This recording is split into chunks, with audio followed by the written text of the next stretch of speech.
Hello, good morning. നമ്മളെ കഴിഞ്ഞ ദിവസം എടുത്ത ക്ലാസ്, അതായത് monetary policy and the effort or measures to tackle the business cycle, ആ ടോപ്പിക്ക് നമ്മളിന്ന് കണ്ടിന്യൂ ചെയ്യാണ്. ഇതായിരുന്നു ആ topic, monetary policy and trade cycles. Okay, അപ്പോൾ ട്രേഡ് സൈക്കിൾ എന്ന് പറഞ്ഞാൽ നമ്മൾ ആദ്യമായിട്ട് എന്താണെന്ന് കണ്ടു. ട്രേഡ് സൈക്കിളിന് പല ഫേസസ് ഉണ്ടെന്ന് നമ്മൾ കണ്ടു. അതുപോലെ തന്നെ മോണിറ്ററി പോളിസി സാധാരണ അതിൽ ട്രേഡ് പോളിസിനെ കൗണ്ടർ ചെയ്യാൻ വേണ്ടിയിട്ട് ട്രേഡ് സൈക്കിളിൻ്റെ പല ഫേസസിനെ കൗണ്ടർ ചെയ്യാൻ വേണ്ടിയിട്ട് ഉപയോഗിക്കുന്നത് നമ്മൾ കണ്ടു. അതിൻ്റെ ആദ്യത്തെ ഭാഗം ഒരു പക്ഷേ കുറച്ച് നമ്മൾ നോക്കി. അത് ശ്രദ്ധിക്കുക, നമ്മൾ നോക്കിയ topic monetary policy tools for combating business cycle. Okay, എന്താണ് monetary policy tools for combating or fighting business cycle? അതിൻ്റെ ആദ്യത്തെ ഭാഗം expansionary monetary policy to fight recession and depression, as well as contractionary monetary policy to counter boom. ഇത്രയും ടോപ്പിക്കുകൾ, ഇത്രയും കോൺസെപ്റ്റുകൾ നമ്മൾ ഏകദേശം കടന്നു പോയതാണ്. അതുപോലെ നമ്മൾ ലിക്വിഡിറ്റി ട്രാപ്പ് എന്ന് പറയുന്ന ഒരു കോൺസെപ്റ്റ് കെയ്നീഷ്യൻ ആംഗിളിൽ, അതുപോലെ തന്നെ മോണിറ്ററിസ്റ്റ് വേർഷൻ അവർ പറയുകയാണ്, അതായത് മണി സപ്ലൈ കണ്ടമാനം ഡിസ്ക്രിമിനേറ്റ് ഭയങ്കരമായിട്ട് ഒരു കൺട്രോളും ഇല്ലാതെ മണി സപ്ലൈ കൂട്ടിയതുകൊണ്ടാണ് ഇൻഫ്ലേഷൻ വരിക അല്ലെങ്കിൽ ബൂം വരിക. അപ്പോൾ എന്ത് ചെയ്യണം? മണി സപ്ലൈ നമ്മൾ കൂട്ടുമ്പോൾ അത് ഇക്കണോമിക് ഗ്രോത്ത് എത്രയാണോ അതിനെ അക്കോമഡേറ്റ് ചെയ്യുന്ന ആ ലെവലിൽ മാത്രമേ നമ്മൾ മണി സപ്ലൈ കൂട്ടാവുള്ളൂ. ഇതാണ് മോണിറ്ററിസ്റ്റ് പൊസിഷൻ. ആരുടെ? ഫ്രീഡ്മാനിലേക്ക്. It's an alternative position an alternative to the Keynesians. Okay, so mostly regarding monetary policy, the ultimate word is the position of the monetaries, including Friedman. അപ്പോൾ അത് നമുക്കറിയാം. പിന്നെ നമ്മൾ ഇതിന് എക്സ്ട്രാ ആയിട്ട് 2-3 കാര്യങ്ങൾ മനസ്സിലാക്കേണ്ടത്, മോണിറ്ററി പോളിസിക്ക് എത്ര റോളുണ്ട്, എവിടെ റിസെഷനും ഡിപ്രഷനും അതുപോലെ തന്നെ ബൂമും ഒക്കെ കൗണ്ടർ ചെയ്യുന്ന എത്രമാത്രം ഒരു റോളുണ്ടെന്ന് വെച്ച് കഴിഞ്ഞാൽ ശരിക്കും പ്രാക്ടിക്കൽ അല്ലെങ്കിൽ നമ്മൾ പ്രാക്ടിക്കൽ അല്ലെങ്കിൽ എംപിരിക്കൽ ഇക്കണോമിക്സ്, നമ്മളിപ്പം കടന്നു പോകുന്ന ആധുനിക ഇക്കണോമിക്സിൻ്റെ അപ്ലൈഡ് സൈഡിൽ നമ്മൾ നോക്കുകയാണെങ്കിൽ മോണിറ്ററി പോളിസിക്ക് ഭയങ്കര റോളുണ്ട്. സെൻട്രൽ ബാങ്കുകളാണ് ഇപ്പോൾ ഗവൺമെൻറ്റുകളെക്കാളും എന്ന് നമുക്ക് ഗവൺമെൻറ്റിനോടൊപ്പം തന്നെ, അല്ലെങ്കിൽ പഴയ കാലം വെച്ച് നോക്കുകയാണെങ്കിൽ ഗവൺമെൻറ് ഒത്തിരി ചെയ്യുമായിരുന്നു. ഇപ്പം പക്ഷേ ഗവൺമെൻറ്റിനോടൊപ്പം തന്നെ സെൻട്രൽ ബാങ്കിൻ്റെ റോളുണ്ട്. സെൻട്രൽ ബാങ്കിൻ്റെ മോണിറ്ററി പോളിസിക്ക് ലാഗ് കുറവാണ്.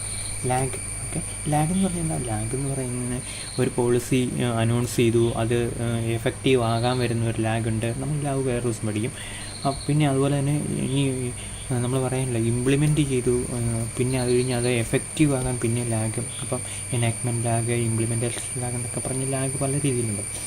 അപ്പോൾ ഫിസിക്കൽ പോളിസിക്ക് ലാഗ് ഭയങ്കര കൂടുതലാണ്. അത് നമ്മൾ കഴിഞ്ഞ ക്ലാസ്സിൽ കണ്ടാണ്. അപ്പോൾ മോണിറ്ററി പോളിസിയെ ഭയങ്കര ഇമ്പോർട്ടൻ്റ് ആക്കുന്നത് റിസെഷനും ഡിപ്രഷനും കൗണ്ടർ ചെയ്യുന്നതിൽ, ബൂം എന്ന് പറയുന്നത് ഇതിൽ നിന്ന് ബൂമിൻ്റെ എക്സ്ട്രീം സിറ്റുവേഷനിലേക്ക് പോകാതിരിക്കുന്നതിൽ മോണിറ്ററി പോളിസിയെ ക്യാപ്പബിൾ ആക്കുന്ന പല ഫാക്ടേഴ്സ് ഉണ്ട്.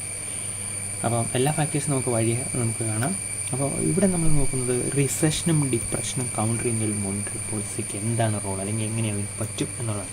So monetary policy has been strongly used by central banks to fight റിസെഷൻ.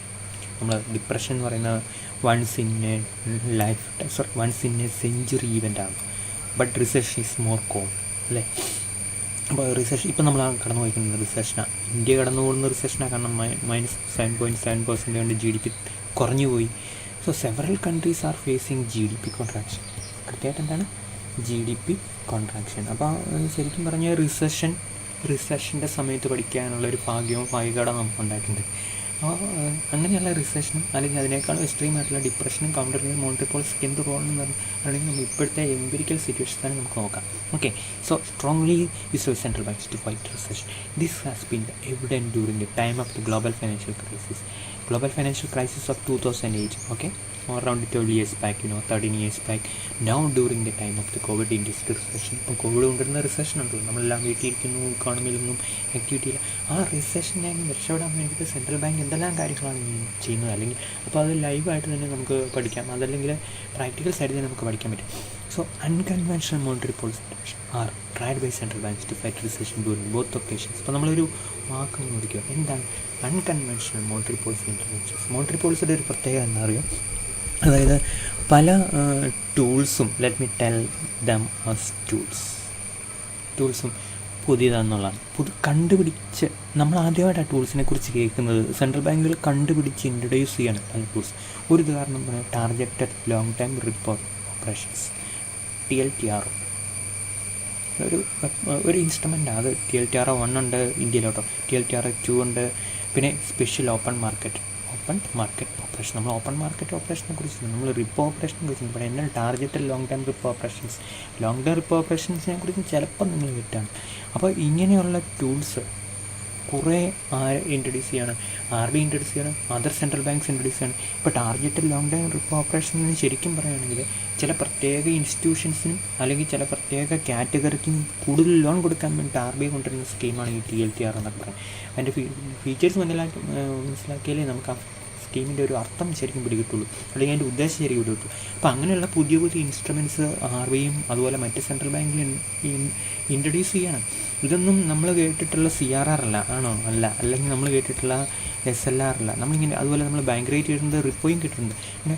അപ്പോൾ ഈ ഇൻസ്ട്രുമെൻറ്റ്സ് ഒക്കെ ഇങ്ങനെ പുതിയതായിട്ട് central bank introduce only to fight what we can say recession. അപ്പോൾ അങ്ങനെയുള്ളൊരു ഒരു ഒരു ഒരു കോണ്ടെക്സ്റ്റിലാണ് നമ്മൾ സെൻട്രൽ ബാങ്കിൻ്റെ പോളിസിയെക്കുറിച്ച് പഠിക്കേണ്ടത്, അല്ലെങ്കിൽ സെൻട്രൽ ബാങ്കിൻ്റെ മോണിറ്ററി പോളിസി എത്രമാത്രം എഫക്റ്റീവാണ്, എന്താണ് റിസെഷൻ ഡിപ്രഷനെ കൗണ്ടർ ചെയ്യുന്നത് എന്ന് നമ്മൾ ആ കോണ്ടെക്സ്റ്റിലാണ് പഠിക്കുക. അപ്പോൾ നമ്മൾ ആ സെറ്റിന് പറയാം അൺകൺവെൻഷണൽ മോണിറ്ററി പോളിസി ഇൻ്റർവെൻഷൻസ്. ഒരു സെക്കൻഡ്. ഓക്കെ, സോ നമ്മൾ ആ ഒരു വാക്ക് ഒരിക്കലും മിസ് ചെയ്തു. എന്താണ് അൺകൺവെൻഷണൽ?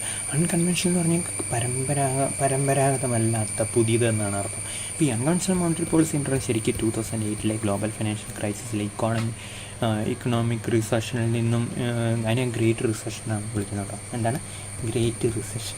നമ്മൾ ഗ്രേറ്റ് ഡിപ്രഷൻ കേട്ടിട്ടുണ്ട് അല്ലേ, ഗ്രേറ്റ് ഡിപ്രഷൻ കേട്ടിട്ടുണ്ട്. അത് കെയ്ൻസിൻ്റെ ഒക്കെ കാലഘട്ടത്തിൽ 1930s ഗ്രേറ്റ് ഡിപ്രഷൻ എപ്പോഴും ഇങ്ങനെ പറഞ്ഞുകൊണ്ടിരിക്കുന്ന ഒരു വലിയ ഈവൻ്റാണ് ഗ്രേറ്റ് ഡിപ്രഷൻ. അപ്പോൾ അതുപോലെ തന്നെ ഇപ്രാവശ്യം 2008 ഉണ്ടായതാണ് ഗ്രേറ്റ് റിസഷൻ. ആ റിസഷൻ രക്ഷപ്പെടാൻ വേണ്ടി സെൻട്രൽ ബാങ്കുകൾ, ഇവിടുത്തെ സെൻട്രൽ ബാങ്കല്ല, കാരണം അന്ന് ഇവിടെ എക്കണോമിക് ഗ്രോത്ത് അത്ര മോശമില്ലായിരുന്നു. വെസ്റ്റിലെ സെൻട്രൽ ബാങ്ക് ഇൻട്രൊഡ്യൂസ് ചെയ്ത particular set of monetary policy ഇൻ്റർവെൻഷനാണ് അൺകൺവെൻഷണൽ മോണിറ്ററി പോളിസി ഇൻ്റർവെൻഷൻ. അപ്പോൾ അവിടെ പ്രത്യേകം അറിയാം, ഓൾറെഡി നമ്മളതിൻ്റെ ഒരു പ്രത്യേകത ഭയങ്കര ഇവിടെ ലിക്വിഡിറ്റി ട്രാപ്പിൽ ഓപ്പറേറ്റ് ചെയ്യുന്നത്. ഇനി ഒരിക്കലും ഇൻട്രസ്റ്റ് റേറ്റ് കുറയ്ക്കാൻ പറ്റില്ല. അന്നേരം അവരെന്നാ അറിയാം, വേറെ പല കാര്യങ്ങളും, ഇത് ബോണ്ട് മേടിച്ചു. അപ്പോൾ ബോണ്ട് മേടിക്കുക എന്ന് പറഞ്ഞാൽ ബോണ്ടിൻ്റെ ഡിമാൻഡിൽ വ്യത്യാസം വരും. ചില ബോണ്ട് വിൽക്കും. ഓക്കെ, അപ്പോൾ ബോണ്ട് കൂടുതൽ മേടിക്കുമ്പോൾ സംഭവിക്കുന്നത് എന്താണെന്നറിയാമോ, നമ്മൾ ആ ബോണ്ടിന് ഡിമാൻഡ് കൂടും. അപ്പോൾ ആ ബോണ്ട് കുറച്ച് പലിശയെ വിറ്റ് പോകും. അതാണ്. അപ്പം പലിശ കുറയുമ്പോൾ എന്ത് സംഭവിക്കുന്നത് അറിയാം, ബോണ്ടിൻ്റെ പലിശ പറയുമ്പോൾ ബാങ്കിലെ ഇൻട്രസ്റ്റ് റേറ്റ് കുറയും. അങ്ങനെ ബാങ്കിലെ ഇൻട്രസ്റ്റ് റേറ്റ് കുറയുമ്പോൾ ഇക്കോണമിയിൽ ഇൻട്രസ്റ്റ് റേറ്റ് കുറയും.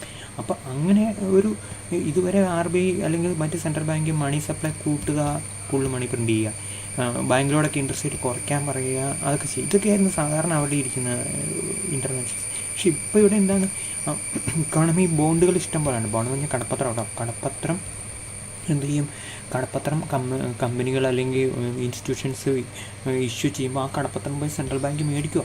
അപ്പോൾ സ്വാഭാവികമായിട്ട് ആ കടപ്പത്രത്തിൻ്റെ ഡിമാൻഡ് കൂടുമ്പോൾ ആ കടപ്പത്രത്തിന് അത് ഇഷ്യൂ ചെയ്ത ആൾക്കാർ കൊടുക്കേണ്ട പലിശ കുറയും. കാരണം ഞാൻ ഇഷ്യൂ ചെയ്യുന്ന ബോണ്ട് അല്ലെങ്കിൽ നിങ്ങൾ ഇഷ്യൂ ചെയ്യുന്ന ബോണ്ട്, അതാണല്ലോ നിങ്ങൾ ഇഷ്യൂ ചെയ്യുന്ന ബോണ്ടാണെന്ന് വിചാരിച്ചു, അല്ലെങ്കിൽ കമ്പനിയാണെന്ന് വിചാരിച്ചു. അപ്പോൾ നിങ്ങൾ കൂടുതൽ ബോണ്ട് ചെയ്യുമ്പോൾ എല്ലാവരും മേടിക്കാൻ നിൽക്കുക. അപ്പോൾ നിങ്ങൾ അതിനെന്തറിയോ, കുറച്ച് പലിശ കൊടുത്താൽ മതി, ശരിയല്ലേ?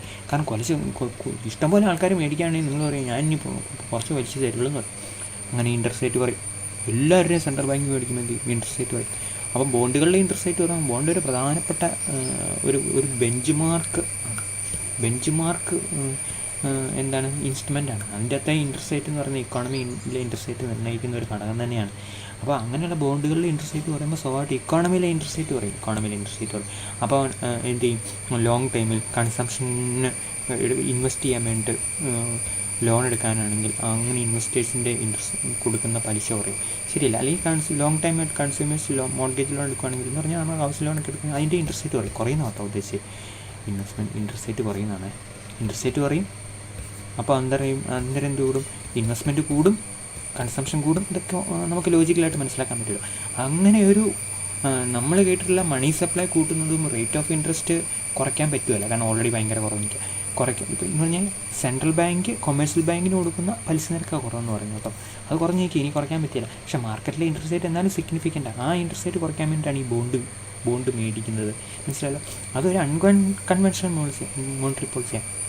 മനസ്സിലായി? ഞാൻ മുകളിലൊക്കെ ഞാൻ ഡിലീറ്റ് ചെയ്തു. ഓക്കെ, അപ്പോൾ നമ്മൾ സാധാരണ സെൻട്രൽ ബാങ്കിൽ നിന്ന് കേട്ടിട്ടുള്ളത് സെൻട്രൽ ബാങ്ക് മണി സപ്ലൈ കൂട്ടുന്നു, കാരണം മണി പ്രിൻ്റ് ചെയ്യുന്ന അവരാണല്ലോ. ബാങ്കുകൾക്ക് കൊടുക്കുന്ന ലോണിൻ്റെ ഇൻട്രസ്റ്റ് റേറ്റ് കുറയ്ക്കും, കാരണം ബാങ്കുകൾക്ക് സെൻട്രൽ ബാങ്കുകൾക്ക് എന്ത് കൊടുക്കുന്നുണ്ട്?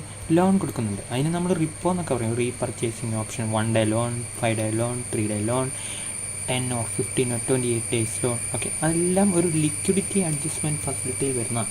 ഓക്കെ, ഇത് നിങ്ങൾ മാത്സ് പഠിക്കുന്ന ആൾക്കാർ ആദ്യമൊക്കെ ഇച്ചിരി പ്രശ്നമായിരിക്കും. പക്ഷെ നമ്മൾ കുറേ പ്രാവശ്യം ഞാൻ റിപ്പീറ്റ് ചെയ്യാം, അപ്പോഴത്തേക്കും എന്താണ് നമുക്ക് പിടികിട്ടും. അതുകൊണ്ട് അല്ലെങ്കിൽ ഓരോ കാര്യങ്ങളും അതിൻ്റെ എന്താ പറയുക, അതിൻ്റെ ആ ഒറിജിനൽ കോൺസെപ്റ്റൊക്കെ വെച്ച് പറഞ്ഞു നമുക്ക് ഒത്തിരി സമയം എടുക്കുന്നതാണ് ഞാനിങ്ങനെ എന്താണ് പറയുന്നത്, അതിൽ ഒറിജിനൽ കോൺസെപ്റ്റിലേക്ക് പോകേണ്ടത്. ലിക്വിഡിറ്റി അഡ്ജസ്റ്റ്മെൻറ്റ് ഫെസിലിറ്റി എന്ന് പറഞ്ഞു കഴിഞ്ഞാൽ RBIയുടെ ഒരു വലിയ ഫെസിലിറ്റിയാണ്. അതിൽ നിന്നുണ്ട് ആ സ്കീം വഴി അതിൽ ഒത്തിരി സ്കീമുകളുണ്ട്. 1, 2, 3, 4, 5 ഒരു 10-12 സ്കീമുകളാണ്. ശരിക്കും പറഞ്ഞു കഴിഞ്ഞാൽ അത് ഒരു ദിവസം തൊട്ട് 28 ദിവസം വരെ ബാങ്കുകൾക്ക് സാധാരണ രീതി അങ്ങനെയാണ് കേട്ടോ. അതിന് മുകളിലുണ്ട് ഇടത്തേക്ക് ബാങ്കുകൾക്ക് ലോൺ കൊടുക്കാൻ വേണ്ടിയിട്ടും ബാങ്കിൽ നിന്ന് തിരിച്ച് പോകാം. ബാങ്കിൽ ഒത്തിരി പൈസ മിച്ചമാണെങ്കിൽ RBIക്ക് തിരിച്ച് കൊടുക്കാൻ വേണ്ടിയിട്ടും അങ്ങനെ ലിക്വിഡിറ്റി എന്ന് പറഞ്ഞാൽ എന്താണ്? പൈസ ഇഷ്ടംപോലെയുള്ള പൈസ ആവശ്യമുള്ള അവസ്ഥയാണ് ലിക്വിഡിറ്റി എന്ന് പറയുന്നത്. ലിക്വിഡിറ്റി ബാങ്കുകളുടെ അഡ്ജസ്റ്റ് ചെയ്യാൻ വേണ്ടി RBI കൊണ്ടുവന്ന ഒരു എന്താണ് ഒരു അംബ്രല്ല ഫ്രെയിംവർക്കാണ് ലിക്വിഡിറ്റി അഡ്ജസ്റ്റ്മെൻറ്റ് ഫ്രെയിംവർക്ക്.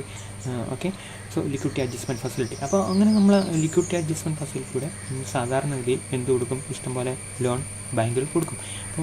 അപ്പോൾ അങ്ങനെ ബാങ്കുകൾക്ക് ലോൺ കൊടുക്കും, ചാർജ് ചെയ്യുന്ന റേറ്റ് ഓഫ് ഇൻട്രസ്റ്റ് കുറച്ച് കഴിഞ്ഞാൽ ബാങ്കുകൾ അവരുടെ ഇൻട്രസ്റ്റ് റേറ്റ് കുറയ്ക്കും. ഈ രീതിയിലാണ് ഇക്കോണമിയിൽ ഇൻട്രസ്റ്റ് റേറ്റ് RBIക്ക് കുറക്കാൻ പറ്റുന്നത്. അപ്പോൾ ഇതെല്ലാം പരമ്പരാഗതമായി സെൻട്രൽ ബാങ്കിൻ്റെ ടൂൾ കിറ്റിലുള്ള അസ്ത്രങ്ങളാണെന്ന് നമുക്ക് വേണമെങ്കിൽ പറയാം.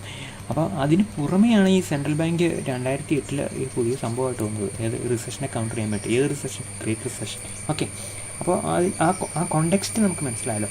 ആ ഒരു ബാക്ക്ഗ്രൗണ്ട് അറിയാമെങ്കിലേ നമുക്ക് ഈ ശരിക്കും സെൻട്രൽ ബാങ്കുകൾ മോണിറ്ററി പോളിസിയിലൂടെ എങ്ങനെ റിസഷനെയും ഡിപ്രഷനെയും കൗണ്ടർ ചെയ്യാൻ ഈ അടുത്ത കാലത്ത് കേപ്പബിളായി എന്ന് നമുക്ക് മനസ്സിലാവുള്ളൂ.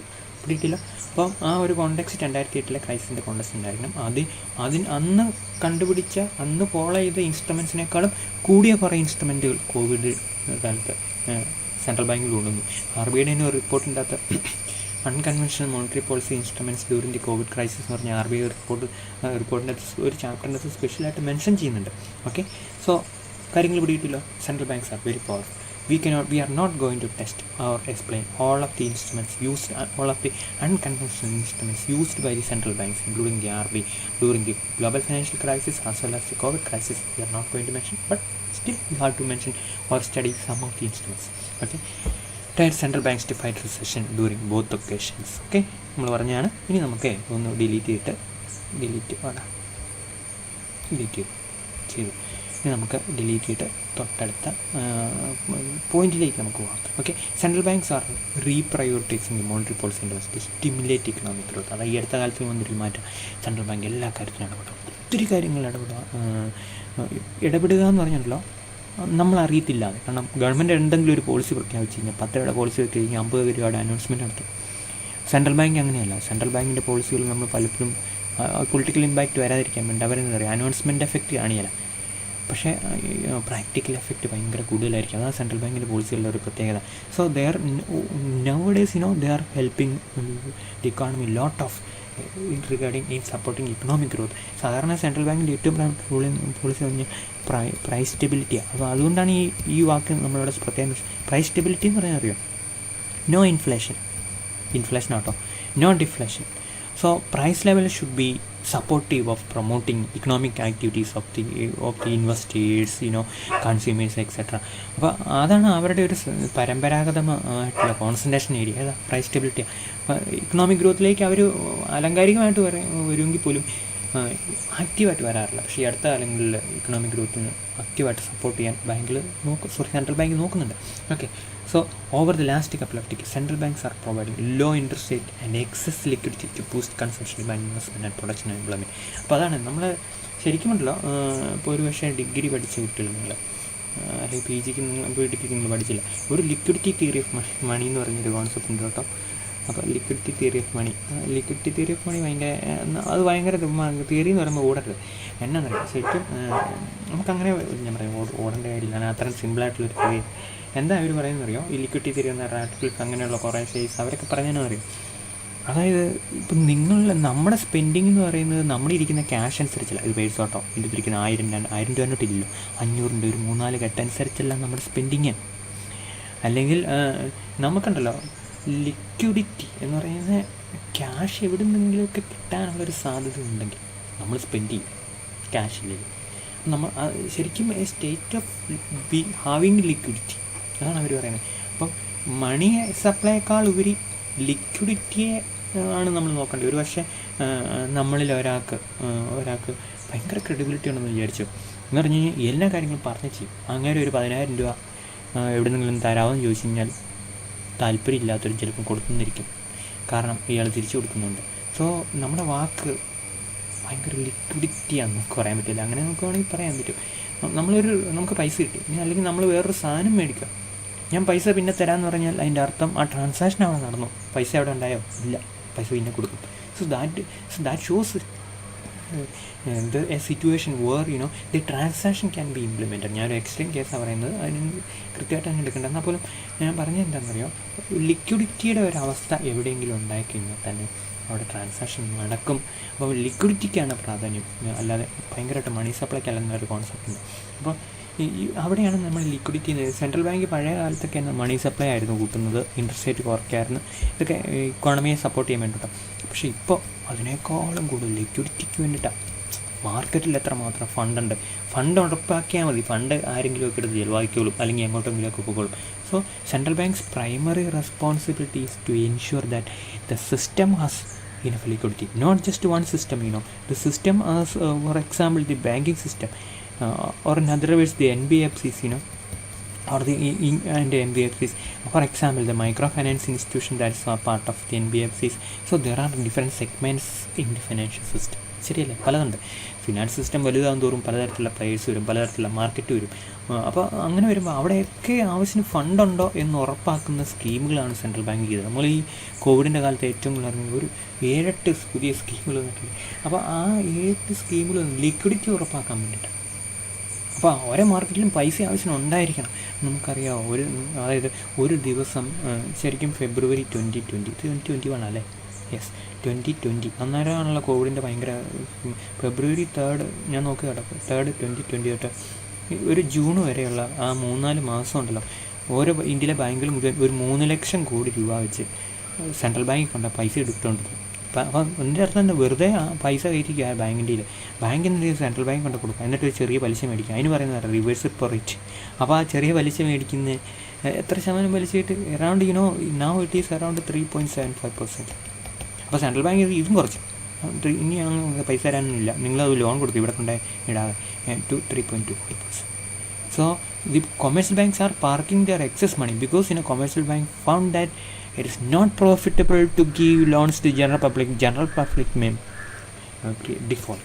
They may default കാരണം പബ്ലിക്കിന് നല്ല വരുമാനമൊന്നുമില്ല, അതുകൊണ്ട് ലോൺ കൊടുത്തു കഴിഞ്ഞാൽ തിരിച്ചടക്കണം. അതുകൊണ്ട് ഓടിപ്പോയ പൈസയൊക്കെ സെൻട്രൽ ബാങ്ക് സൂക്ഷിച്ച് വെച്ച് അതിന് സെൻട്രൽ ബാങ്ക് 3.75% ഇൻട്രസ്റ്റ് റിവേഴ്സ് റിപ്പോയുടെ. അപ്പോൾ സെൻട്രൽ ബാങ്ക് അതിനെ പോലും ഡിസ്കറേജ് ചെയ്തു. എന്നിട്ട് ഇൻട്രസ്റ്റ് റേറ്റ് കുറച്ച് ഭയങ്കരമായിട്ട്. അപ്പോൾ ബാങ്കിൽ സെൻട്രൽ ബാങ്ക് കൊണ്ട് കൊടുത്തതിന് പൈസയ്ക്ക് ഇൻട്രസ്റ്റ് റേറ്റ് കുറച്ച്. ഇപ്പോൾ ഇതൊക്കെ നമ്മൾ കാണുന്നുണ്ടല്ലോ. നമ്മൾ സെൻട്രൽ ബാങ്കിലുള്ള ആക്ടിവിറ്റിയെ പുസ്തകത്തിൽ നിന്ന് പഠിക്കുമ്പോൾ ഒത്തിരി പരാധീനങ്ങളുണ്ട്, ഒത്തിരി പ്രശ്നങ്ങളുണ്ട്. അത് വേറെ, നമ്മൾ യഥാർത്ഥ സെൻട്രൽ ബാങ്ക് ചെയ്യുന്ന കാര്യങ്ങൾ വേറെ. അപ്പോൾ അങ്ങനെ ഒരു പൊരുത്തം വരാൻ വേണ്ടി ഞാൻ ഇങ്ങനെയുള്ള കാര്യങ്ങളൊക്കെ പറഞ്ഞ്.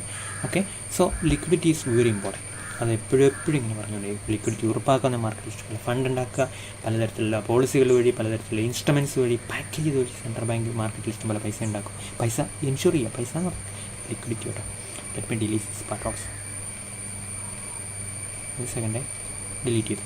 എല്ലാം പോയെന്ന് തോന്നി. നമ്മൾ എല്ലാം പോയില്ല, പോകുന്നെന്ന് പറഞ്ഞപ്പോൾ എനിക്ക് തോന്നിയാലും ചില ഭാഗങ്ങൾ പോകാൻ സാർ എന്ന് വെച്ച് കഴിഞ്ഞാൽ ഓക്കെ പോയി കാണാം. ഇനി സാറില്ല, ഇച്ചിരി പോയില്ലെങ്കിലും നമുക്ക് അവിടെ കഴിഞ്ഞല്ലോ. Okay, so over the last couple of week central banks are providing low interest rate excess liquidity money സപ്ലൈക്കാണ് liquidity to boost consumption demand. ആവശ്യത്തിന് പൈസ സൃഷ്ടിച്ചിട്ടുണ്ട്, ഇൻട്രസ്റ്റ് റേറ്റ് കുറവ്. അപ്പോൾ നമ്മളെല്ലാം പോയി ലോൺ എടുത്ത് കൺസ്യൂം ചെയ്യും. നമ്മളെല്ലാം ബിസിനസ്സുകാരാണെങ്കിൽ നമ്മൾ ലോൺ എടുത്ത് ഇൻവെസ്റ്റ് ചെയ്യും. ശരിയില്ല, അതിൻ്റെ ഫലമായിട്ട് പ്രൊഡക്ഷൻ കൂടും. അതിൻ്റെ ഫലമായിട്ട് പ്രൊഡക്ഷൻ വെറുതെ നടക്കുകയല്ലോ, തൊഴിലാളികളുമാണ്, എംപ്ലോയ്മെൻറ്റും. So this is the way in which the central bank can support the economy. Okay, so നമ്മളൊരു ടെക്സ്റ്റ് ബുക്ക് വായിക്കുമ്പോൾ പോലും ഉണ്ടല്ലോ, എൻ്റെ ഒരു കാഴ്ചപ്പാടിൽ ഒരു പഴയ text book black and white ആയി പോവാം. പുതിയ ഒരു കോണ്ടെക്സ്റ്റിലാണ് നമ്മൾ സെൻട്രൽ ബാങ്കിൻ്റെ മോണിറ്ററി പോളിസിയെക്കുറിച്ച് നമ്മൾ പഠിക്കേണ്ടി വരുന്നത്. അപ്പോൾ ഇതാണ് the way in which the central bank can support the economy when the economy is some sort of recession or depression. Depression ഭയങ്കര കോമൺ അല്ലല്ലോ, നമ്മൾ റിസഷനാണ്. For this the volume of loans to the bank system should be expand. Similarly rate of interest loan should be reduced. Okay, മനസ്സിലായല്ലോ? രണ്ടും നമ്മുടെ ഒരു സാധാരണക്കാരൻ്റെ ചിന്താഗതിയിൽ മനസ്സിലാക്കുന്ന പോലെ കാര്യങ്ങളുള്ളൂ, ഇൻട്രസ്റ്റ് റേറ്റും liquidity. Okay, liquidity or loans during the global financial crisis the US federal reserve. അപ്പം നമ്മൾ പറയുമല്ലോ ഈ സെൻട്രൽ ബാങ്കുകളിലെ സിംഹമാണ് US federal reserve. US federal reserve 2013 മെയ് മാസം ഏതോ ഒരു ദിവസമാണ്, മെയ് 12 ചുമ്മാ ഒരു ഡേറ്റ് നമ്മളങ്ങ് ഡിക്ലെയർ അന്നുണ്ടല്ലോ, അവർ പറഞ്ഞു അവരവരുടെ ഇൻട്രസ്റ്റ് റേറ്റ് കൂട്ടുകയെന്ന്. ചുമ്മാ എന്ന് പറഞ്ഞതുള്ളൂ. എൻ്റെ 0.5% ഇൻട്രസ്റ്റ് റേറ്റ് കൂട്ടാമെന്ന് സെൻട്രൽ ബാങ്ക് പറഞ്ഞു. അതിന് മുമ്പ് പറഞ്ഞിട്ടുണ്ട്.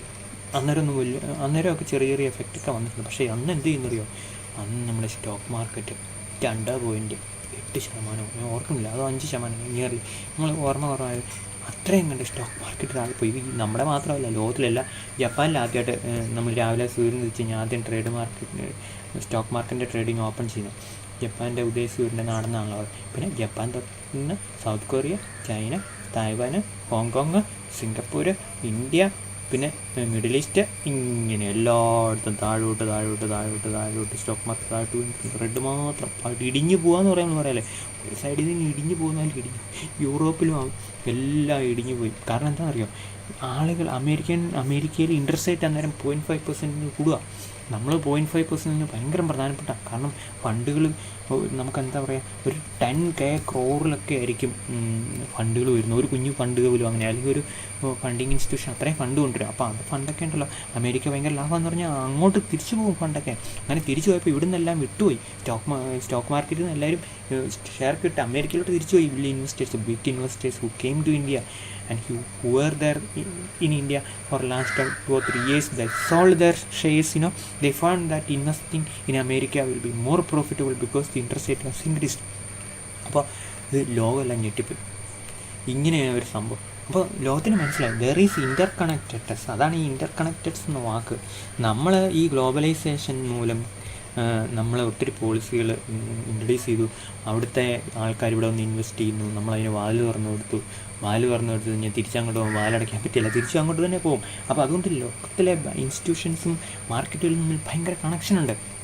ഇതിനെ പറയും IMF കണ്ടുപിടിച്ചൊരു വാക്ക് അപ്പോൾ അങ്ങനെ വരുമ്പോൾ എന്നെ സംഭവിച്ചത്, അമേരിക്കൻ സെൻട്രൽ ബാങ്ക് ലോകത്തിൻ്റെ സെൻട്രൽ ബാങ്ക് പോലെയൊക്കെയാണ് ആയിപ്പോയി.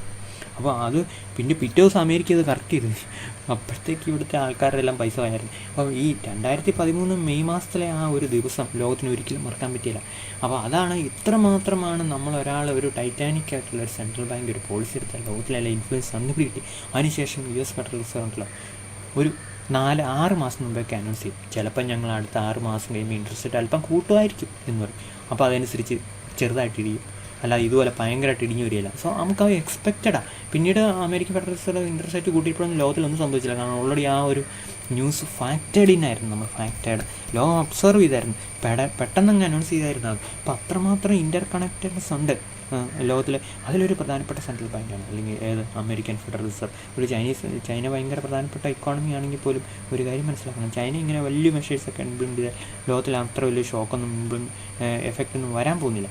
ഞാൻ ഡിലീറ്റ് ചെയ്യട്ടെ. ഓക്കെ, സോ അതുകൊണ്ടാണെങ്കിലും US ഫെഡറൽ റിസർവ് നമ്മളൊരു പ്രധാനപ്പെട്ട പൊസിഷൻ കാണുന്നത്. Has brought unconventional monetary policy during the time of the global financial crisis.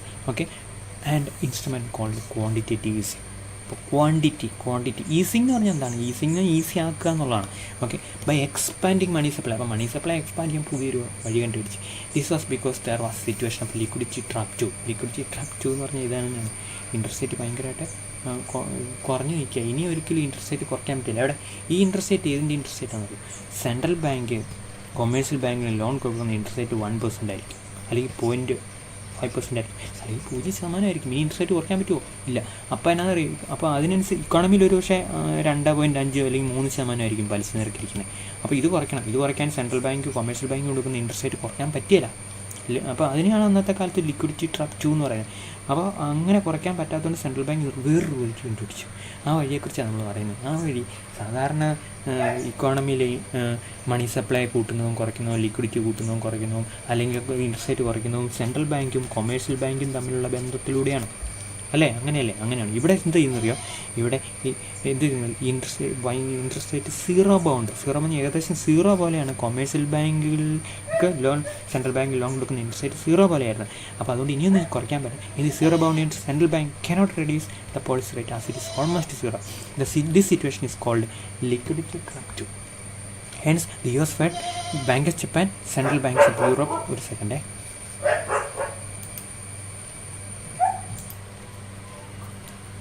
So it's not just the US Fed, but Bank of Japan and central banks of Europe all have adopted quantitative easing.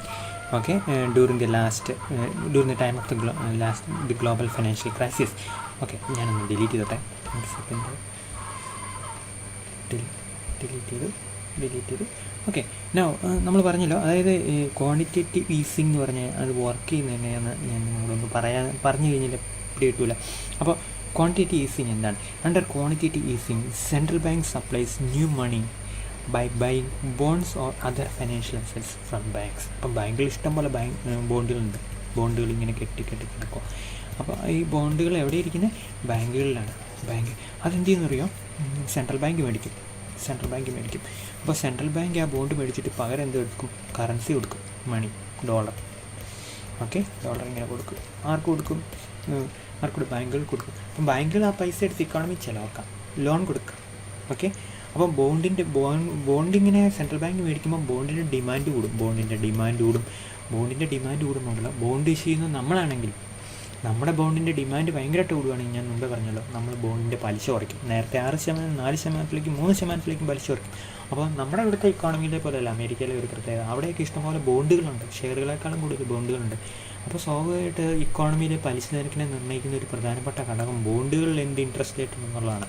Okay, so that ബോണ്ടിൻ്റെ interest rate കുറയുമ്പോൾ എന്ത് സംഭവിക്കും? ഇക്കോണമിയിൽ interest rate കുറയും, അപ്പോൾ consumption കൂടും, investment കൂടും. Okay, ആ ഒരു മെക്കാനിസം നമ്മുടെ മനസ്സിലുണ്ടായിരിക്കണം. ഈ ഒരു മെക്കാനിസം നമ്മൾ ഇക്കണോമിക്സിൻ്റെ ഇനിയുള്ള ടോപ്പിക്കുകളും പഠിക്കുമ്പോഴത്തേക്കും നമുക്ക് കറക്റ്റായിട്ട് മനസ്സിലായെങ്കിൽ മാത്രമേ നമുക്ക് പല കാര്യങ്ങളും സിമ്പിളായിട്ട് ഓടിച്ച് പോകാൻ പറ്റുള്ളൂ. ഓക്കെ, അതുകൊണ്ടാണ് ഞാനിത് ഒന്നുകൂടെ നിങ്ങളോട് പറഞ്ഞത്. So quantitative easing, central bank supplies new money by buying bonds or other financial assets from banks. So banks get a lot of money, the interest rate comes down, the central bank's balance sheet expands. നേരത്തെ economy മൊത്തം $10 trillion money supply ആണ് നടത്തിയെങ്കിൽ അത് $24 trillion ആയിട്ട് വരെ കൂടി അമേരിക്കയിൽ. ഭയങ്കരമായിട്ട് ബാങ്കിൻ്റെ ബാലൻസ് ഷീറ്റ് കൂടി. എന്നിട്ട് ആ പൈസ എല്ലാം അവിടെ പോകും, ബാങ്കിൽ ഇങ്ങനെ ചെന്നിരിക്കും. ബാങ്ക് ഇഷ്ടമുള്ളവർക്ക് ലോൺ കൊടുക്കാം, പക്ഷേ ബാങ്ക് ഏറ്റവും നല്ലവർക്ക് മാത്രമേ ലോൺ കൊടുക്കുള്ളൂ. അത് വേറൊരു കാര്യം, അത് അനദർ സൈഡാണ്. So in this way money supply has been expand. So this is the way in which money supply has been. This is quite unconventional new method of expanding money supply, expanding liquidity as well as reducing what rate of interest. മനസ്സിലായല്ലോ? ഒന്ന് കണ്ടുപിടിച്ച mechanism. അപ്പോൾ അത് liquidity കൂട്ടി, money supply കൂട്ടി, rate of interest കുറച്ച്. The banks then will have more cash available to give loan. Higher loan growth in turn should make it easier to finance projects. For example, the construction of new office building. This project put people into work, thereby helping the economy to grow.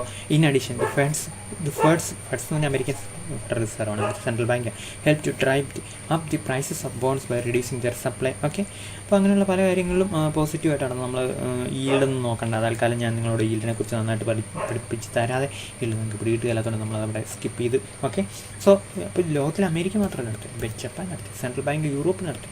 അപ്പോൾ central ബാങ്കുകൾ അവരുടെ armoury, അവരുടെ weapons strong ആക്കുന്ന ഒരു ഘട്ടമാണ് നമ്മൾ നമ്മൾ ഈ ഗ്ലോബൽ ഫൈനാൻഷ്യൽ ക്രൈസിസ്. അതേ സംഭവങ്ങൾ നമ്മൾ ഇപ്രാവശ്യം കാണാൻ പറ്റും. എവിടെ? ഈ റിസഷൻ്റെ സമയത്ത് കാണാൻ പറ്റും. Okay, another weapon use to fight was uncontrolled monetary policy invention was the use of operation twist. നമ്മൾ പഠിക്കേണ്ട കേട്ടോ, കാരണം ഇന്ത്യയിൽ നിന്ന് ഇപ്രാവശ്യം ഇന്ത്യ നടപ്പിലാക്കിയ ഒരു പോളിസിയാണ് ഓപ്പറേഷൻ ട്വിസ്റ്റ്. 2008 അമേരിക്ക നടപ്പിലാക്കി. എന്താ ഓപ്പറേഷൻ ട്വിസ്റ്റ്? നമുക്ക് ജസ്റ്റ് കാണാം എന്താണ് ഓപ്പറേഷൻ ട്വിസ്റ്റ്. അതും കൂടെ ഞാൻ നിങ്ങളോടൊന്ന് പറഞ്ഞു തന്നോട്ടെ. ഓപ്പറേഷൻ ട്വിസ്റ്റ് എന്ന് പറഞ്ഞു കഴിഞ്ഞാൽ ട്വിസ്റ്റ്. അപ്പോൾ ഇവിടെ എന്ത് സംഭവിക്കുന്നു അറിയാം? American federal reserve long time ആയിട്ടുള്ള ബോണ്ട് മേടിക്കും. ലോങ് ടൈം, ഇപ്പോൾ 30 വർഷ കാലാവധിയുള്ള ബോണ്ട് ആര് മേടിക്കും? ബോണ്ട് 30 വർഷം 30 ഇയർ ബോണ്ട് മേടിക്കും. ആര്? ലോങ് ടൈം ബോണ്ട് എന്നാണ്. ലോങ് ടൈം ബോണ്ടായിട്ടുള്ള 30 ഇയർ ബോണ്ട് US ഫെഡ് മേടിക്കും. അപ്പോൾ അത് 10 കോടിക്ക് മേടിച്ച് കഴിഞ്ഞാൽ 10 കോടിയുടെ ബോണ്ട് മേടിച്ചു. അപ്പോൾ എന്ത് സംഭവിക്കും? ലോങ് ടൈം ബോണ്ടിൻ്റെ എന്ത് പറയും? ഇൻട്രസ്റ്റ് കുറയും. അതാണ് ഇൻട്രസ്റ്റ് റേറ്റ് കുറയുക എന്ന് പറഞ്ഞാൽ ഞാനത് പറഞ്ഞുതരാം എങ്ങനെയാണ്. ബോണ്ടിൻ്റെ ഇൻട്രസ്റ്റ് റേറ്റ് എപ്പോഴും ഫിക്സ്ഡ് ആയിരിക്കും, 6% ആയിരിക്കും, 6% ആയിരിക്കും. ഓക്കെ, ഒരു ബോണ്ട് ഇഷ്യൂ കഴിഞ്ഞാൽ 6% തന്നെ. പക്ഷേ ആളുകൾക്ക് മനസ്സിലായി ലോങ് ടൈമായിട്ട് 30 വർഷത്തേക്കൊക്കെ ഇഷ്യൂ ചെയ്യുന്ന ബോണ്ട് അമേരിക്കൻ ഫെഡറൽ റിസർവ് ഇഷ്ടം പോലെ മേടിക്കുന്നു. അപ്പോൾ 30 വർഷത്തേക്ക് നമ്മൾ ബോണ്ട് ഇഷ്യൂ ചെയ്ത് കഴിഞ്ഞാൽ അതിൻ്റെ പലിശ കുറയും. അപ്പം കമ്പനികളൊക്കെ 30 വർഷത്തേക്ക് ബോണ്ട് ഇഷ്യൂ, അപ്പോൾ അമേരിക്കൻ ഫെഡറൽ റിസർവ് മേടിക്കും. സോ അന്നേരം എന്ത് സംഭവിക്കും, 30 വർഷത്തേക്ക് ലോൺ കൊടുക്കുന്ന ലോണിൻ്റെ ഇൻട്രസ്റ്റ് റേറ്റ് കുറയാനുള്ള സാധ്യതയുണ്ട്. മനസ്സിലായി? അപ്പോൾ ലോങ് ടൈം ആയിട്ടുള്ള ഇൻട്രസ്റ്റ് റേറ്റ് ഇക്കോണമി കുറയും, ലോങ് ടൈം ആയിട്ട് ഇൻട്രസ്റ്റ് റേറ്റ് കുറയും. കാരണം നമ്മൾ 30 വർഷത്തേക്കുള്ള ബോണ്ടിൻ്റെ ഭയങ്കര ഡിമാൻഡാണെങ്കിൽ ആ ബോണ്ട് ഇഷ്യൂ ചെയ്യുന്ന ആൾ കുറച്ച് പലിശയ്ക്ക് ഇഷ്യൂ ചെയ്താൽ ആൾ വിറ്റുപോകും, ആ ബോണ്ട് വിറ്റുപോകും. അതുകൊണ്ട് ലോങ് ടൈം ആയിട്ട് ഇഷ്യൂ ചെയ്യുന്ന ബോണ്ടിൻ്റെ ഇൻട്രസ്റ്റ് റേറ്റ് കുറയും, സ്വാഭാവികമായിട്ട് ലോങ് ടൈം ആയിട്ടുള്ള ലോണിൻ്റെ വരെ ഇൻട്രസ്റ്റ് റേറ്റ് കുറയും. ഓക്കെ, ആ ഒരു എഫക്റ്റ് എങ്ങനെയാണെന്ന് നോക്കി വർക്ക് ചെയ്യുന്നത്. ഇനി അതേ സമയത്തുണ്ടല്ലോ $10 ബില്യൺ നമ്മൾ 10 എന്നൊരു കണക്ക് വിടുക, $10 billion long time bond American federal reserve മേടിച്ചിട്ട് $10 ബില്യൺ ഷോർട്ട് ടൈം ബോണ്ട് വിൽക്കും. എന്താണ് ഷോർട്ട് ടൈം ആയിട്ടുള്ള ബോണ്ട് വിൽക്കും. അപ്പോൾ ഷോർട്ട് ടൈം ബോണ്ടിൻ്റെ എന്ത് ചെയ്യും, ഷോർട്ട് ടൈം ബോണ്ട് വിൽക്കുമ്പോഴത്തേക്കും അത് മേടിക്കാൻ ആളിൽ നിന്ന് മനസ്സിലായി അത് ഇഷ്യൂ ചെയ്യണമെങ്കിൽ നമ്മൾ കൂടുതൽ പലിശ കൊടുക്കേണ്ടി വരും. അപ്പോൾ സ്വാഭാവികമായിട്ട് short time bond interest rate കൂടും, ശരിയല്ലേ? അങ്ങനെ നമ്മൾ ഷോർട്ട് ടൈം ലോണിൻ്റെ ഇൻട്രസ്റ്റ് റേറ്റ് കൂടും. അപ്പോൾ ഇതിനെ പറയുന്ന പേരാണ് ട്വിസ്റ്റ്, തിരിക്കുക. അപ്പോൾ ലോങ് ടൈം ആയിട്ടുള്ള ബോണ്ട് മേടിക്കുകയും ഷോർട്ട് ടൈം ആയിട്ടുള്ള ബോണ്ട് വിൽക്കുകയും ചെയ്യുന്ന വഴി ലോങ് ടൈം ഇൻട്രസ്റ്റ് റേറ്റ് കുറയുകയും ഷോർട്ട് ടൈം ഇൻട്രസ്റ്റ് റേറ്റ് കൂടുകയും ഇക്കോണമി ചെയ്യും. അപ്പോൾ അവരുടെ ഉദ്ദേശം എന്നാ അറിയാം, ലോങ് ടൈം ആയിട്ട് ഇൻട്രസ്റ്റ് റേറ്റ് കുറയും. അപ്പോൾ നമ്മളെല്ലാം പോയി എന്ത് മേടിക്കണം, ഹൗസിംഗ് ലോൺ മേടിക്കണം, അല്ലെങ്കിൽ നമ്മൾ എന്ത് ചെയ്യും, വെഹിക്കിൾ ലോൺ മേടിക്കണം, അല്ലെങ്കിൽ കമ്പനികൾ എന്ത് ചെയ്യും, ലോങ് ടൈം ഇൻവെസ്റ്റ്മെൻറ്റ് നടത്തണം. അപ്പോൾ എന്ത് സംഭവിക്കും നമുക്കറിയാം. ഒരു സെക്കൻഡ് ഞാൻ മുകളിലോട്ട്. അപ്പോൾ അന്നേരം എന്ത് സംഭവിക്കുന്ന അറിയാം, ഇക്കോണമിയിൽ പ്രൊഡക്ഷൻ കൂടും, ഇൻവെസ്റ്റ്മെൻറ്റ് കൂടുമല്ലോ. കാരണം ഇൻവെസ്റ്റ്മെൻറ്റ് കൂടും, ഏത് ലോങ് ടൈം ആയിട്ടുള്ള ഇൻട്രസ്റ്റ് റേറ്റ് പറയുമ്പോൾ ഇൻവെസ്റ്റ്മെൻറ്റ് കൂടും. കാരണം ലോങ് ടൈം ആയിട്ട് ലോൺ ഇൻവെസ്റ്റ്മെൻറ്റ് കൂടും, പ്രൊഡക്ഷൻ കൂടും, എംപ്ലോയ്മെൻറ്റ് കൂടും, ഇക്കണോമിക് ഗ്രോത്തും കൂടും. മനസ്സിലായല്ലോ? ഇങ്ങനെയാണ് ഈ ഓപ്പറേഷൻ ട്വിസ്റ്റ് വർക്ക് ചെയ്ത്. ഇത് ഇന്ത്യ നടപ്പിലാക്കി അതിന് വേറെ സ്പെഷ്യൽ ഓപ്പൺ മാർക്കറ്റ് ഓപ്പറേഷൻ അതിന് പേരിട്ടിരുന്നത്. Okay, so in the context of the COVID pandemic, several central banks across the world have rejuvenated the unconventional monetary policy tools. Several new instruments like targeted repo operations and long-term repo operations were launched to provide additional liquidity. Following are the main indirect monetary policy instruments used by the RBI during the current recession period. അപ്പോൾ ഇപ്പോഴത്തെ recession പീരീഡിൽ RBI follow ചെയ്ത അല്ലെങ്കിൽ നടപ്പിലാക്കുന്ന പോളിസികളെക്കുറിച്ച് ഓരോന്നും പറയുക, ഏതൊക്കെ policy ടൂളാണ് RBI ഇരിക്കുന്നത്. ഇത് ചുമ്മാ ഒന്ന് പരിചയപ്പെടാൻ വേണ്ടിയിട്ടേക്കുന്നുള്ളൂ, എക്സ്പ്ലെയിൻ ചെയ്യുന്നില്ല. എക്സ്പ്ലെയിൻ ചെയ്യാനുള്ളൊരു സെറ്റപ്പ്, അതിനുള്ള ഒരു റിക്വയർമെൻറ്റ് ആവശ്യമില്ല. ഇപ്പോൾ അതുകൊണ്ട് നിങ്ങൾ കേൾക്കാൻ വേണ്ടിയിട്ട്, പരിചയപ്പെടാൻ വേണ്ടിയിട്ട് ഇനിയുള്ള മൊഡ്യൂളിൽ നമ്മൾ വേറെ പേപ്പറിൽ നമ്മൾ പഠിക്കേണ്ടതാണ്. So repo rate, maybe you may heard about that, when the central bank gives loans to the commercial banks for 1 day or like that, ഇപ്പോൾ 1 ഡേക്കൊക്കെ അവർക്ക് ആവശ്യമുണ്ടല്ലോ. അപ്പോൾ അന്നേരം സെൻട്രൽ ബാങ്ക് ചേർന്ന റേറ്റ് ഓഫ് ഇൻട്രസ്റ്റ് ആണ് repo rate. Reverse repo rate. Central ബാങ്കിന് commercial ബാങ്കിന് ഇഷ്ടം പോലെ പൈസയുണ്ട്. കൊമേഴ്ഷ്യൽ ബാങ്ക്സ് ആട്ടോ കേസ് വരുമ്പോൾ സെൻട്രൽ ബാങ്ക് RBI നിന്ന് കൂട്ടിയാൽ മതി. കൊമേഴ്ഷ്യൽ ബാങ്കിന് ഇഷ്ടം പോലെ പൈസയുണ്ട്. കൊമേഴ്ഷ്യൽ ബാങ്ക് തിരിച്ച് RBI കൊണ്ട് പൈസ തിരിച്ച് വെക്കുമ്പോൾ RBI കൊടുക്കുന്ന റേറ്റ് ഓഫ് ഇൻട്രസ്റ്റ് ആണ് റിപ്പോ റേറ്റ്. പിന്നെ liquidity adjustment facility, open market operation, government securities വിൽക്കുകയും വാങ്ങുകയും ചെയ്യുന്നതാണ് ഏത് ഓപ്പൺ മാർക്കറ്റ് ഓപ്പറേഷൻ. ഇന്ത്യയിലും നടപ്പിലാക്കിയാണ്. സ്പെഷ്യൽ ഓപ്പൺ മാർക്കറ്റ് ഓപ്പറേഷൻസ് വഴി ഗവൺമെൻറ്റിൻ്റെ ബോണ്ടുകൾ ആര് മേടിച്ചു, RBI മേടിച്ചു. ലോങ് ടൈം ബോണ്ടുകൾ മേടിച്ചു, ഷോർട്ട് ടൈം ബോണ്ടുകൾ വിറ്റു. അപ്പോൾ ലോങ് ടൈം ഇൻട്രസ്റ്റ് റേറ്റ് കുറഞ്ഞു. അങ്ങനെ ഇന്ത്യയിൽ സംഭവിച്ചു. ആ special open market operations December 2019 തൊട്ട് ഇപ്പോൾ മെയ് മാസം വരെ അതാണ്. December 2019 തൊട്ട് ഇപ്പോൾ എത്രയായി, ഇപ്പോൾ ശരിക്കും ഞാൻ 2.5 വർഷം ഓടി. Special open market operation under which it is operation twist അത് ഓപ്പറേഷൻ ട്വിസ്റ്റ് തന്നെയാണ് ഈ സ്പെഷ്യൽ ഓപ്പൺ മാർക്കറ്റ് ഓപ്പറേഷൻ. നമ്മൾ പിന്നീട് കാണും. സോ മാർജിൻ സ്റ്റാൻഡിംഗ് ഫെസിലിറ്റി എന്ന് പറഞ്ഞാൽ ഭയങ്കര ഒരിടത്തുനിന്ന് ലോൺ കിട്ടിയ അല്ലെങ്കിൽ ഒരു പ്രത്യേക അറേഞ്ച്മെൻ്റ് ആണിത്. Emergency lending facility, long time repo operations, target long term repo operations to certain specific sectors. When the commercial bank is giving loans to such sectors. Rupee dollar swap facility, നമ്മൾ RBI dollar മേടിക്കുന്നു, RBI dollar വിൽക്കുന്നു. Foreign exchange market stabilisation നോക്കണ്ട. Time repo കുറച്ച് long time ആയിട്ട് RBI നമുക്ക് loan തരുവാണ്. നമുക്കല്ല കേട്ടോ, ആർക്ക്, commercial bank. Corridor bank rate ഏറ്റവും സ്ഥാനത്തേക്ക് അതൊക്കെ പണ്ടായിരുന്നു, ഇപ്പോൾ അതൊന്നും ഇല്ല. That weapon is not working. So all these are the various instruments of the RBI. Okay, RBI, and these instruments will be used during the recession.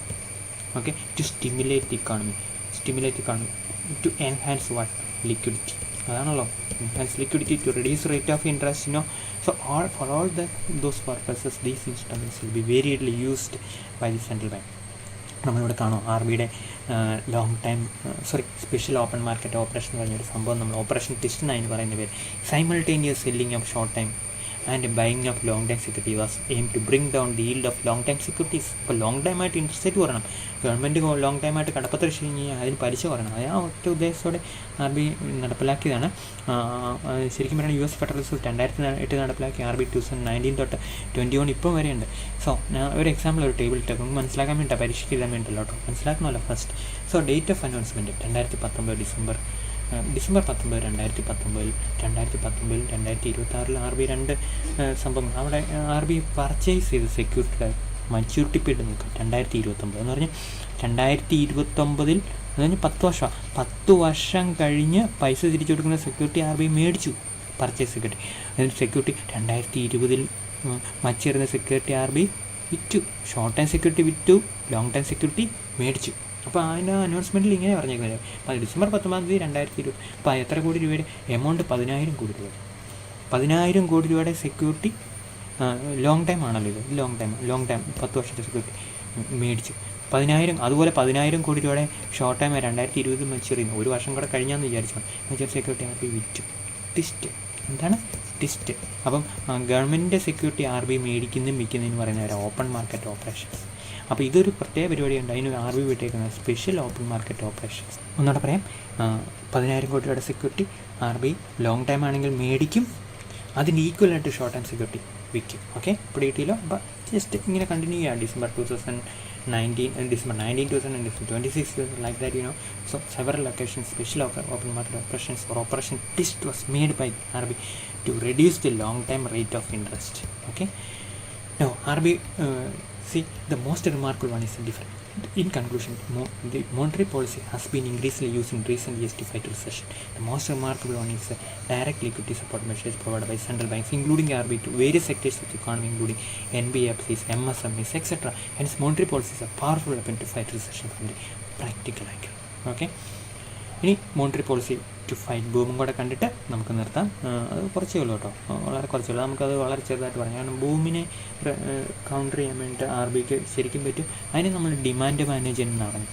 Demand management, money supply കുറയ്ക്കുക, പിന്നെ എന്ത് ചെയ്യണമെന്ന് അറിയാം, ലോൺ ഗ്രോത്ത് കുറയ്ക്കുക, liquidity കുറയ്ക്കുക, interest rate കൂട്ടുക, ഇതൊക്കെ തന്നെ ആയിരിക്കുമല്ലോ. അപ്പോൾ ആളുകൾ എന്ത് ചെയ്യും? ലോൺ കൂടുതൽ എടുക്കരുത്, സ്പെൻഡ് ചെയ്യരുത്, ഇൻഫ്ലേഷൻ വരും, ബൂം പിന്നെ കൂടും, പിന്നെ താഴോട്ട് വരും. അങ്ങനെ വരാതിരിക്കാൻ വേണ്ടിയിട്ട് ഈ ബൂമിനെ ഒന്ന് മൈൽഡ് ഡൗൺ ചെയ്യാൻ വേണ്ടിയിട്ടാണ് ഇങ്ങനെയുള്ള പോളിസി ഇംപ്ലിമെൻറ്റ് ചെയ്യുക. മണി സപ്ലൈ അല്പം കുറയ്ക്കണം, ലിക്വിഡിറ്റി കുറയ്ക്കണം, ലോൺ ഗ്രോത്ത് കുറയ്ക്കണം, ഇൻട്രസ്റ്റ് റേറ്റ് കൂട്ടണം. Okay. Tight monetary policy is followed by the RBI during deflation and boom. ശരിക്കും അതിന് പറയുന്നത് വേറെ ടൈറ്റ് മോണിറ്ററി പോളിസി. അപ്പുറത്ത് നമ്മൾ എക്സ്പാൻഷണറി മോണിറ്ററി പോളിസിയാണ്, ഇവിടെ നമ്മൾ കോൺട്രാക്ഷണറി മോണിറ്ററി പോളിസി. ശരിക്കും ആ ഒരു വാക്ക് അവിടെ ഉപയോഗിക്കണം. ബോത്ത് കണ്ടീഷൻസ് ഒക്കെ സൈമൾട്ടേനിയസ്ലി. ബൂമും ഇൻഫ്ലേഷൻ സാറിന് ഒരുമിച്ച് സംഭവിക്കാറ്. During the time of boom asset price bubble happens. Boom എന്ന് പറഞ്ഞാൽ ബൂമിൻ്റെ സമയത്ത് എന്ത് എല്ലാത്തിൻ്റെയും വില കൂടുതലായിരിക്കും. വീടിന് വില, ഓരോ സ്ഥലത്തിന് വില കൂടുന്നില്ല, നമ്മൾ ഓടിപ്പോയി മേടിക്കുന്നു, ഏറ്റവും നമ്മൾ കടക്കാരനെ താഴെ വീഴുന്നു. അപ്പോൾ അങ്ങനെ നമ്മൾ നോക്കുകയാണെങ്കിൽ ഈ ബൂമിൻ്റെ സമയത്ത് എല്ലാത്തിനും വില കൂടുതലായിരിക്കും. Hence central banks response stop pricing stop amplification of boom environment. അപ്പം ബൂം ഇങ്ങനെ കൂട്ടുന്നത് ഒഴിവാക്കുക എന്നുള്ളതാണ് സെൻട്രൽ ബാങ്ക് ജോലി. For this central banks are following tight monetary policy. Increasing the interest rate and reducing liquidity are the 2 steps usually follow by the central banks to fight boom and inflation. എന്താണ്? Interest rate കൂട്ടും, liquidity കുറയ്ക്കും. Okay. For reducing supply of money and to bring down the level of asset price, central banks will be reducing credit availability. Loan availability alpa korkum. Here they have to make open market operations selling government bonds. Government bond and വിൽക്കും എന്ത് ചെയ്യും? Government bond വിൽക്കുക. ആര്? Central bank bond വിൽക്കുക. Bond ഇങ്ങനെ വിൽക്കുമ്പോൾ എന്ത് ചെയ്യും? സെൻട്രൽ ബാങ്ക് ആട്ടോ ബോണ്ട് വിൽക്കുമ്പോൾ എന്ത് ചെയ്യും? കൊമേഴ്സ്യൽ ബാങ്കിൽ അല്ലെങ്കിൽ മറ്റു ഇൻസ്റ്റിറ്റ്യൂട്ടിലേക്ക് ബോണ്ട് വിൽക്കും. അപ്പം പൈസ എന്ത് അറിയാം? മണി ബോണ്ടിന് ഈക്വലൻ്റായിട്ട് പൈസ ഇല്ലേ? സെൻട്രൽ ബാങ്കിൽ വയ്ക്കും. അപ്പോൾ മണി സപ്ലൈ കുറയും. അങ്ങനെ മണി സപ്ലൈ കുറയുമ്പോൾ ലിക്വിഡിറ്റി കുറയും. അങ്ങനെ സ്പെൻഡിങ് കുറയും.